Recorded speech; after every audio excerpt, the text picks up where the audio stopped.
In this video, we are going to touch on one important point that you could escape your attention with Chapter 3.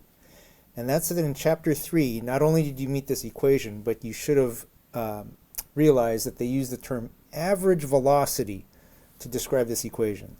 That is the most formal name for what this thing is computing. It's computing the average velocity. And a good question at this point that might be a mental kind of like speed bump, a little point of something nagging you that might make you not quite really understand the model itself is, why is it called an average velocity?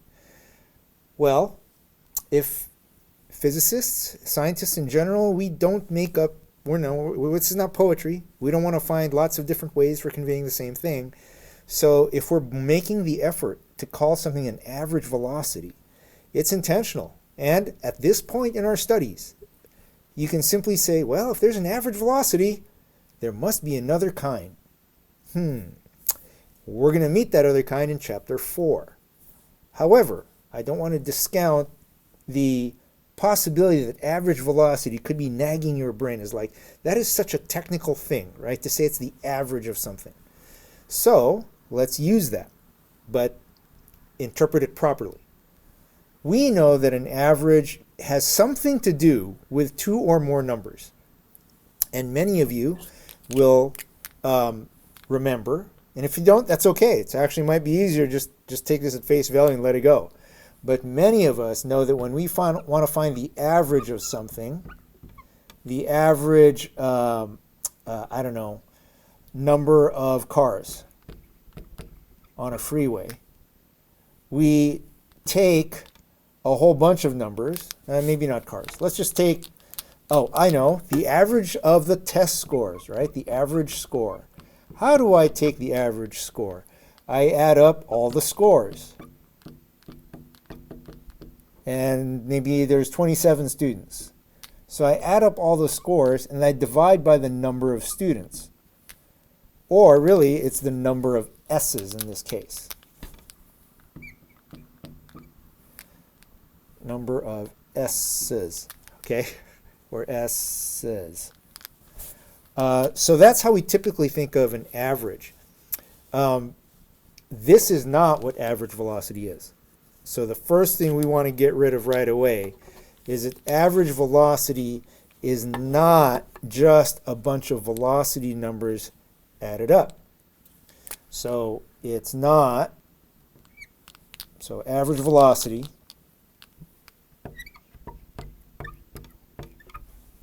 is not a sum, sigma. Okay, if you haven't met that yet, it just means this. So we're not adding a whole bunch of velocity numbers and then dividing by the number of velocity numbers we have. Right? So this is V1, V2, V3, all the way to say V27 and divide by 27. That's not what average velocity is.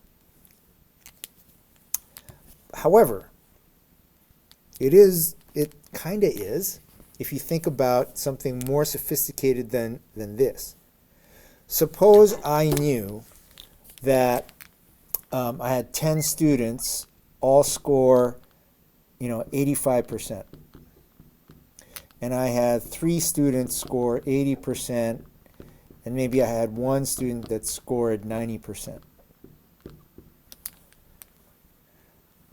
If I gave you this information, but not a list of 10 85%, right? So I don't have 85, 85, 85, 85, but I just told you there were 10 students that got 85. How would you compute the average now?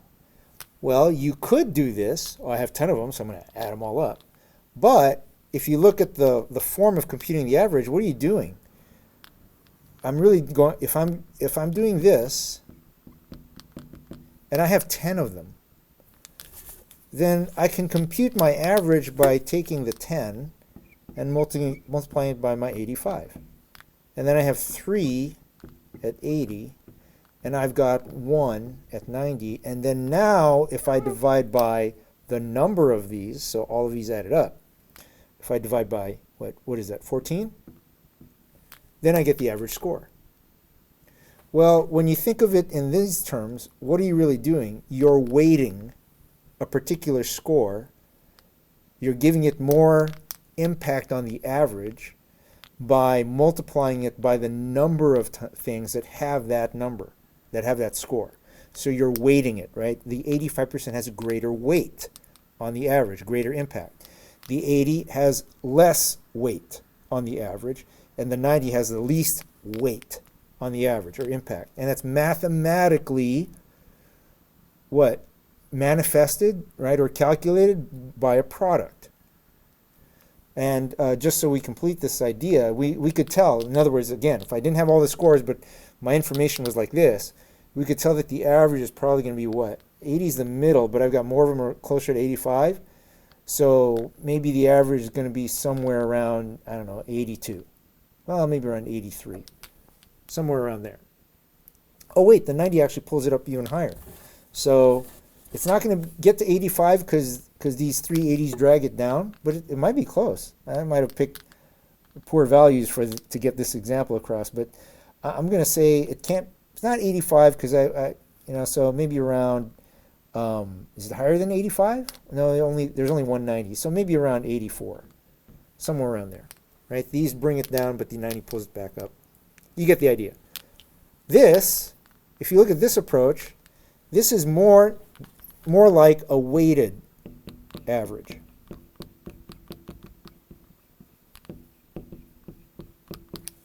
Okay, so if we take that weighted average part, if we think of this average velocity as a weighted average, how would we weight velocity? Well, let's think about this.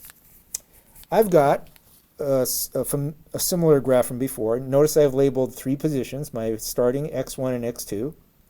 And they correspond with the times. A later time t2, an earlier time t1, that's where I am at x1. And from your firm grasp of chapter 3, you know that I have a constant velocity from x0 to x1. That gives me v1, and I have v2 from here to here. And you know that v2 is negative. Is v2 bigger or smaller than v1? Hopefully you're going smaller, because v1 is steeper, or that's the idea at least. I don't know if I drew that well enough, but let's suppose v1 is steeper, v2 is more gentle, right, or not as steep. But so it would have a smaller value, smaller size, and it would be negative. This would be a bigger number, but a larger size. Okay, what if we took this weighted average idea and applied it to this thing and said, well, I wanted to find my average velocity, and I want to think of it as a weighted average. Well, what is that weighting? Like, what is the weight? On the scores that I just erased, the weight was the number of scores, right? So let's look at a velocity time graph of this. What is my VT graph? What could it look like?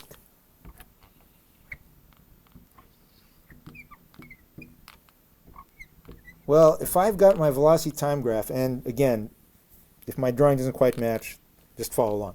V1 is supposed to be steeper. So I've got a big value, big positive V1 here. And I have a V2 that's shallower. So it's a smaller negative, but negative number. So V2 is not as big, right? Not as big. V2 is only this big. And it's negative. But V1 only lasts till T1. And V2 goes all the way from T1 to T2. So V2 looks like this, small negative. V1 looks like this, big and positive. If I want to find the average value of that, I'll try a qualitative approach. Where would the average be? First of all, the average from where to where, because these are already average velocities from 0 to T1 and from T1 to T2.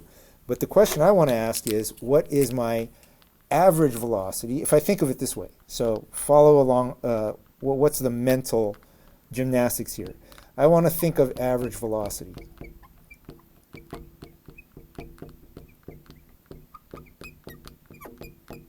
Well, if I think of average velocity and my brain goes, well, I need two velocities. Okay, there are two. So let's just start there first. We'll get back to why we can describe V1 itself as an average velocity and v2 itself as an average velocity, even though I only have one velocity. Okay.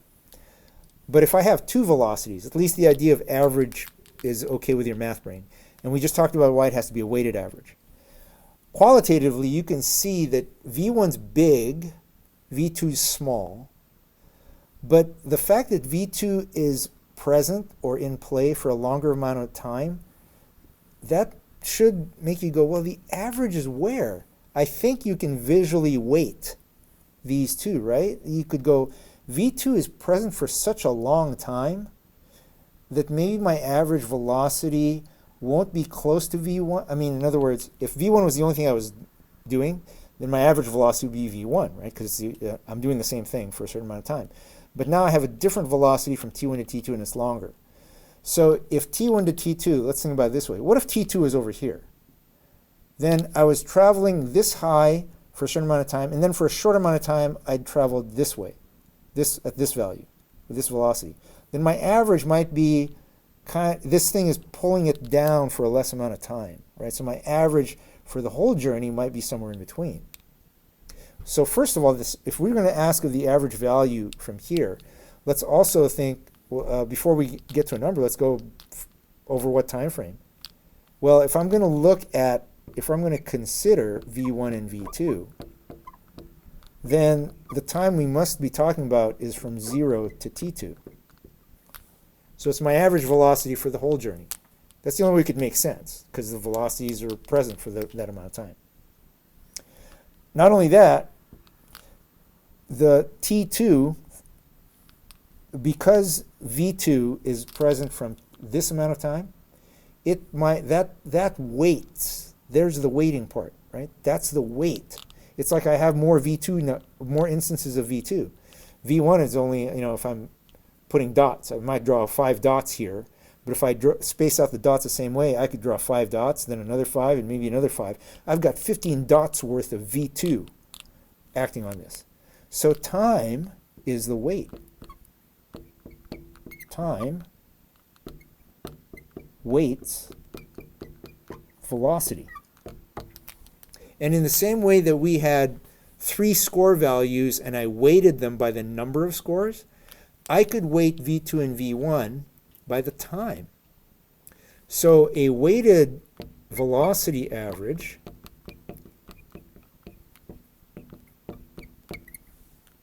has to do with weighting each of the velocities by time. So I could take v1, and in the same way that I had a number of scores, like 10 85%, and I just multiply the 85 by 10, I'm just going to take v1 and weight it by the amount of time it's been in play. Then I could take that and weight v2 by the amount of time it's been in play. And then I could divide the whole thing by the total amount of time, which is t2 minus 0, right? Just to be really formal. Okay, so if that's the weighted average velocity, in other words, if I can look at the term average velocity and appreciate it as a weighted value, a weighted average, what are the weights? It's the amount of time that the velocities were in play. Notice that this v2, the number of samples, right? Because we said if these are the score values and t1 were the number of scores, then I need to reflect how many scores I had. So that's why the bottom is t2, and that's what might make it feel different than a true weighted average. Well, true weighted average because it's the number of samples, and you might think, wait, I only have 2 velocities. Well, it's really the weight, right? It's really the number of scores that I have.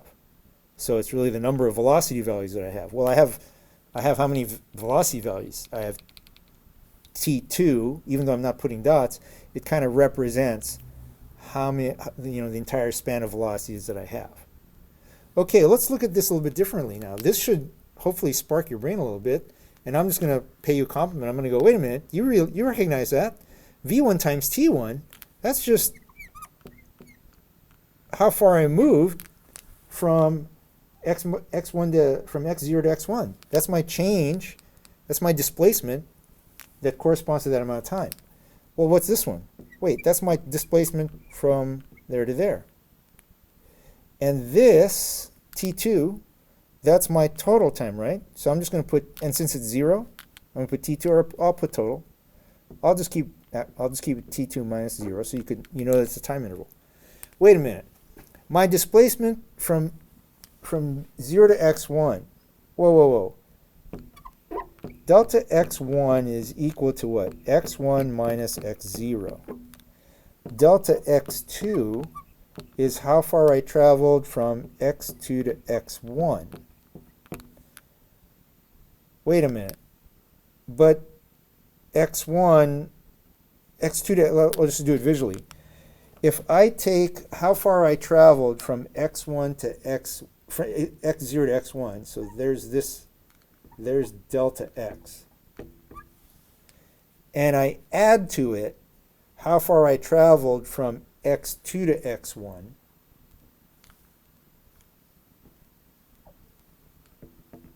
There's delta x1. This is delta x2. Isn't this, if I add that, so I'm not, isn't that just going to be, well, actually I could do this. Look at what happens. I've got x2, x1, so I'm adding equations. Hopefully you're not thrown off by that. I can do that. If I add those two equations, what do I get? And I know I might be going off the screen a little bit here, but I basically get, I'll raise it up. If I've got this,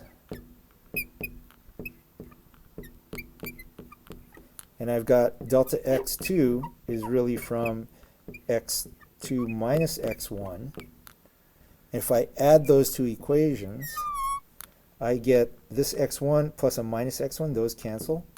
So I end up with x2 minus x0, which is equal to what? It's just my displacement from 0 to t2. From that delta x is actually from 0 to t2. Wait a minute. 0 to t2, that delta x, that's this guy, right? But I'm going from 0 to t2. So if I calculate this out, this is going to be my average velocity. I'm just going to use that term right now because it feels like an average from 0 to t2. Now, if we think of this as a graph, what does that mean? If that's my average velocity from 0 to t2, so I'm going to ignore the fact that I had two velocities. I'm just going to now say I have an average velocity from 0 to t2. Well, that means v average from 0 to t2, I'm going to say it's maybe down, maybe here. So if this is v average throughout the whole time, well, this corresponds to what? An xt graph where, I don't know, again, I'm not sure exactly where I started because I remember I could do the area, right? But from 0 to t2, my xt graph, if this is my average velocity, no matter where I start, let's say I started, I don't know, let's say I started here. If I had that, then the slope of this guy is just my average velocity. Okay, so what? Let's bring this all back. What did we just figure out? We figured out that if we think of it as a weighted average, right, and then we take that weighted average idea and we think of it in terms of what position and times are related to this weighted average. Well, that value is the average velocity of an object that moves from this point x0 to this point x2 in a matter of t2 seconds. So it's as if, when we look at the entire journey, the object did this. But the average velocity corresponds to a motion, the same displacement during the same time, as if I didn't do all this, but I just went like this. So that's how to interpret average velocity, right? It's how fast, it's as if I moved at that same velocity, because this is constant. This average velocity is constant during the time it's computed.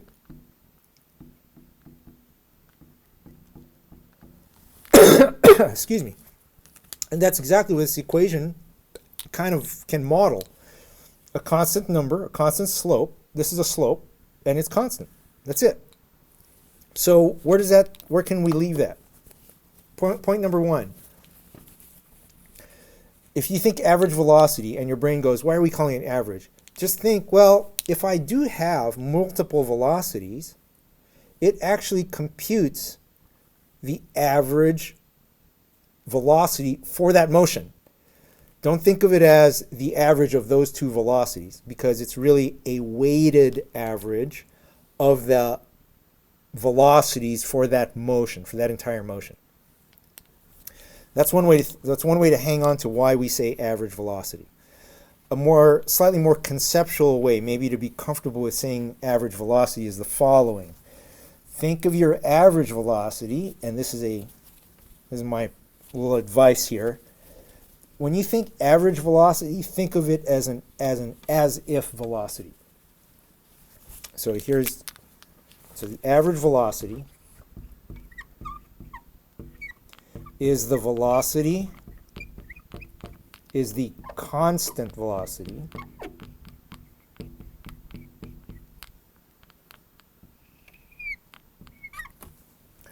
that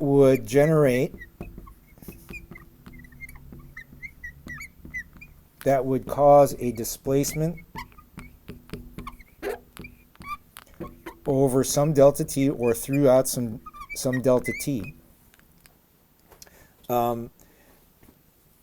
That's the same as, right? Average v is the constant velocity you would travel to, that would cause the same,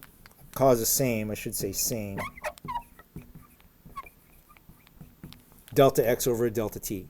What do I mean by that? Well, let's suppose I travel like this. What's that average velocity? That average velocity is this. So average velocity is an as-if velocity.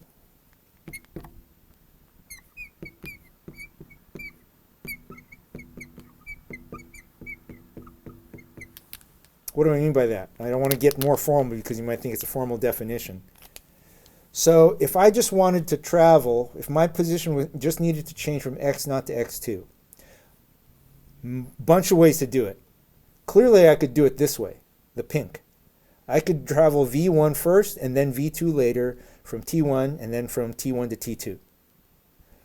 Or what's the average velocity of this journey? It's the velocity that I would travel as if, or it's the velocity I would need so that I get the same displacement from 0 to t2 as if I was traveling that constant velocity, right? So if you look at the blue line, the slope of the blue line is my average velocity, based on how we could do weighted average and all that.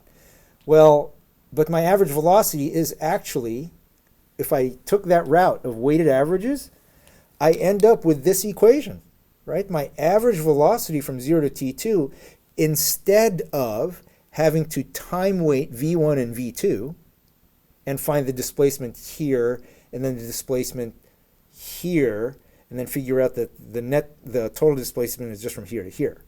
Instead of all that, I could just take my entire range. I could go from 0 to 2, x2 minus x0, divided by t2 minus t0.